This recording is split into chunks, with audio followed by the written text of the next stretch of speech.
Hello future company secretaries, welcome back to my YouTube channel.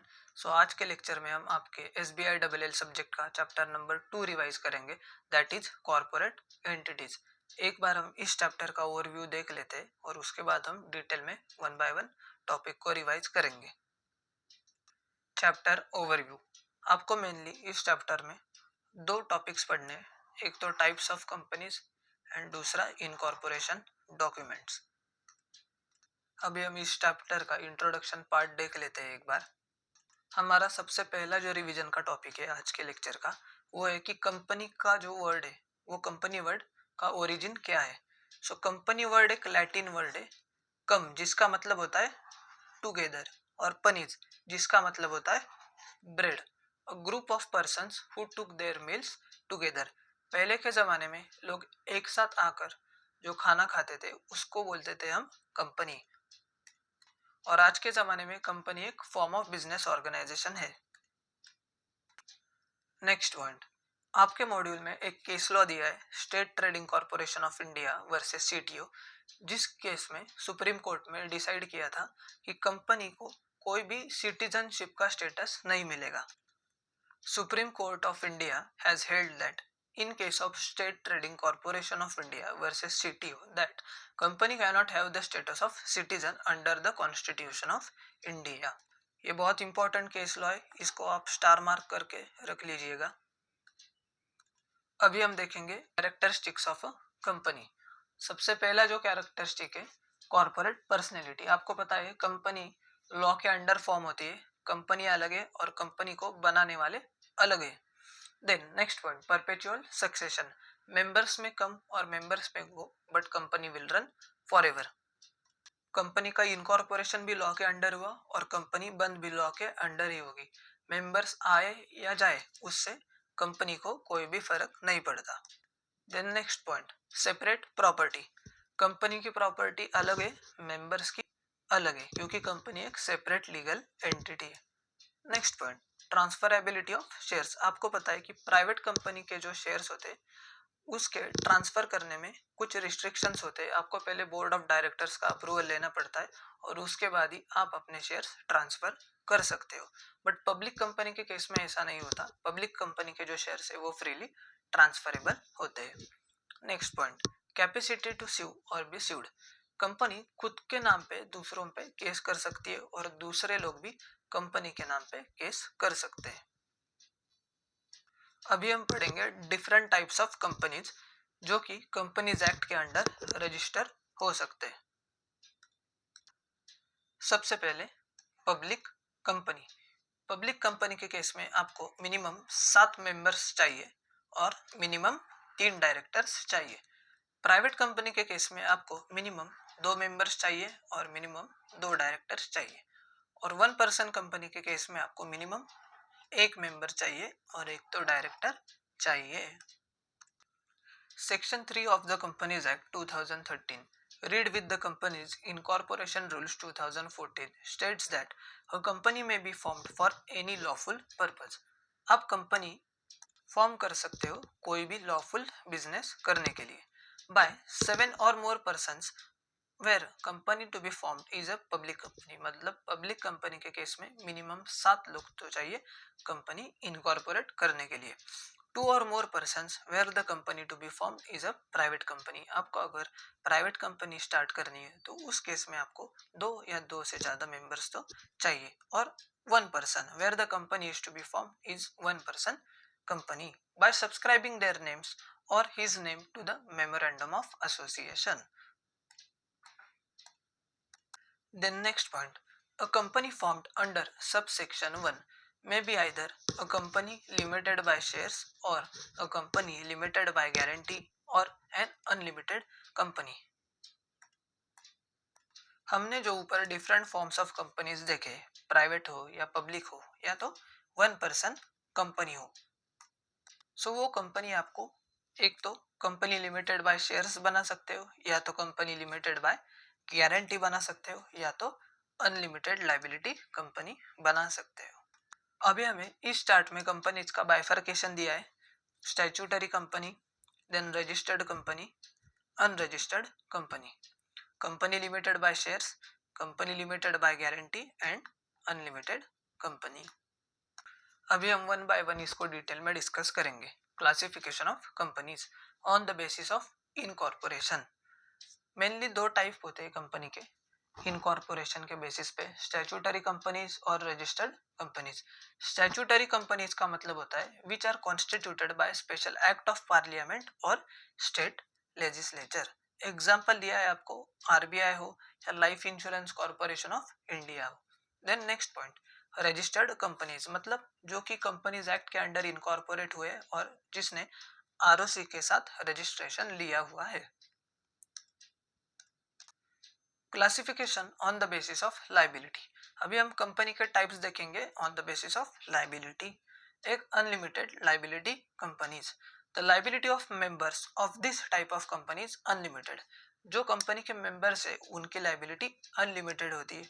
Then section 2 subsection 92 of the Companies Act 2013 provides that unlimited company means a company not having any limit on the liability of its member.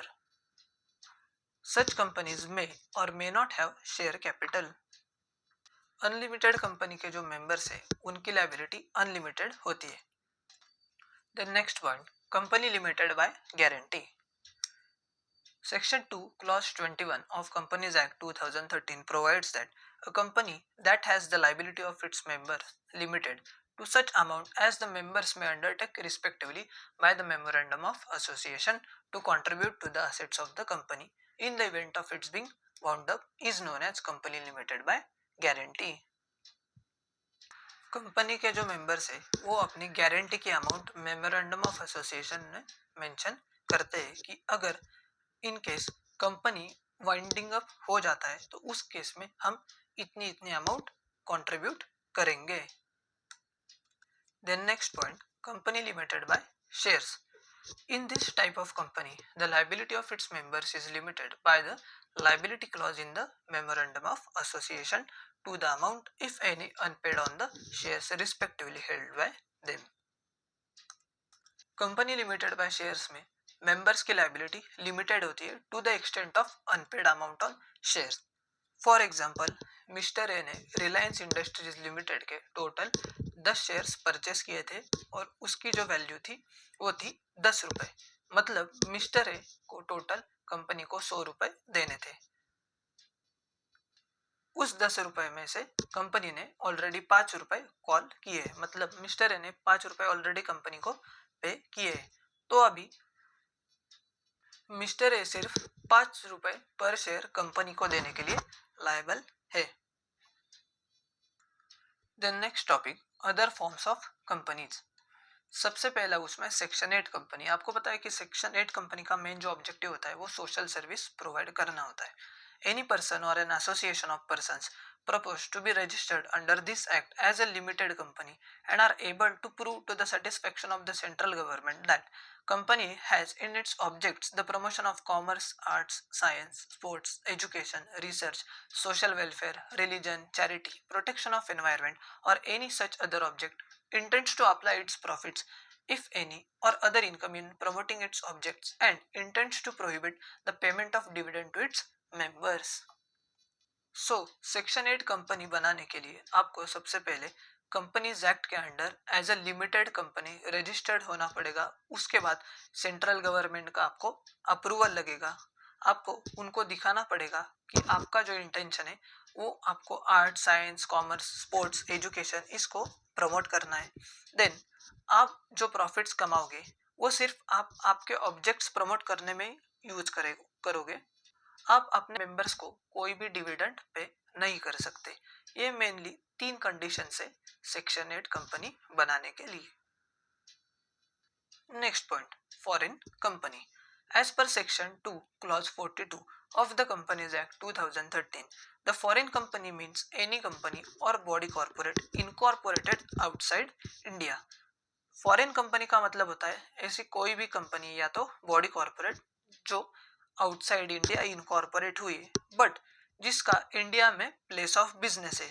वो कैसे भी हो सकता है, physically भी हो सकता है या तो इलेक्ट्रॉनिक मोड के थ्रू भी हो सकता है, या वो खुद का प्लेस ऑफ बिजनेस है या एजेंट के थ्रू वो वर्क कर रही है। And conducts any business activity in India, और उनका कोई भी बिजनेस एक्टिविटी इंडिया में होना चाहिए। ये मेनली दो कंडीशंस है। Next point, producer company.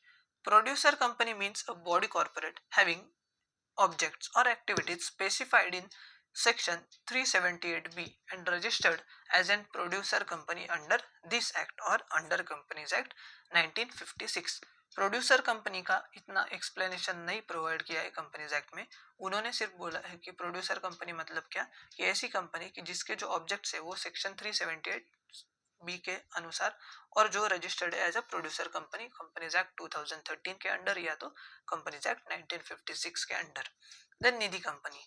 Nidhi company is a type of company in the Indian non-banking financial sector recognized under section 406 of Companies Act 2013। their core business is borrowing and lending money। देखो निधि company का main जो object है वो क्या है कि borrowing of money, lending of money among there members, मतलब ये मेंबर्स के बीच बोरोइंग एंड लेंडिंग कर सकते हैं। They are also known as permanent fund, benefit fund या mutual benefit fund. These companies are regulated under Nidhi Amendment Rules 2022 issued by MCA, मतलब ministry of corporate affairs ने Nidhi company के लिए एक सेपरेट रूल्स बनाए थे, Nidhi amendment rules 2022। Next, listed company. Listed company मतलब क्या, कि जिसके सिक्योरिटीज लिस्टेड है रिकॉग्नाइज्ड स्टॉक एक्सचेंज में। Then small company. Small company का मतलब होता है जो कि अदर देन पब्लिक कंपनी है, मतलब स्मॉल कंपनी हमेशा प्राइवेट कंपनी ही होगी जिसका पेड अप शेयर कैपिटल है जो कि 4 करोड़ से ज्यादा नहीं है, और such higher amount as may be prescribed which shall not be more than 10 crore rupees, and जिसका टर्नओवर प्रॉफिट एंड लॉस के अकाउंट के अनुसार 40 करोड़ से ज्यादा नहीं है, और such higher amount as may be prescribed which shall not be more than 100 crore rupees, provided that nothing in this clause shall apply to. मतलब स्मॉल कंपनी कौन कौन से कंपनीज नहीं हो सकते, होल्डिंग कंपनी कभी भी स्मॉल कंपनी नहीं हो सकती, सब्सिडियरी कंपनी भी नहीं हो सकती, सेक्शन 8 कंपनी भी नहीं हो सकती, या body corporate govern by special act. So yes दोस्तों, आज के लेक्चर में बस इतना ही। अगर ये लेक्चर आपको पसंद आया होगा तो लाइक कीजिए, चैनल को सब्सक्राइब कीजिए और अपने दोस्तों के साथ भी जरूर शेयर कीजिएगा। Tata bye bye.